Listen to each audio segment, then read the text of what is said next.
మీ అందరం ఇంట్లో ఇప్పుడు ముగ్గురు అన్నదమ్ములు కూడా మేము ముగ్గురు డ్రామా నుంచి వచ్చిన వాళ్ళమే. ఓకే. అన్నయ్య సాయి అవని, రవి అని, నేనవని డ్రామా నుంచి వచ్చిన వాళ్ళమే. నాన్నగారు అమ్మగారు డ్రామా నుంచి వచ్చిన వాళ్ళే. డబ్బింగ్లు ఓకే. అందరూ 5 మంది డబ్బింగ్ ఆర్టిస్టులే. అమ్మగారు కూడా డబ్బింగ్ చెప్పారు చాలా సినిమాలు. ఓ. నాన్నగారు అయితే డబ్బింగే చాలా. ఇంకా ఏంటంటే అదొకటి లక్కీగా మాకు అడ్వాంటేజ్ ఏంటంటే ఆ డబ్బింగ్ లో అందరూ అనుకుంటే డబ్బింగ్ అంటే జస్ట్ గివింగ్ వాయిస్ అని కాదు. యాజ్ పర్ మన ముందు ఇంటర్వ్యూస్ చాలా చెప్పుంటాను నేను. That is nothing but your acting in front of mic అంతే. ఇక్కడ ఇన్ ఫ్రంట్ ఆఫ్ కెమెరా, అక్కడ ఇన్ ఫ్రంట్ ఆఫ్ మైక్ అంతే డిఫరెన్స్.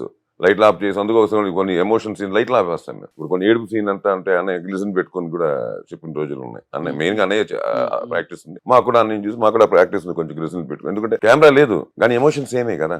సేమ్ యాక్షన్ చేయాలి. చేయకపోతే ఎక్కడి నుంచి వస్తుంది? రాదు. అవును.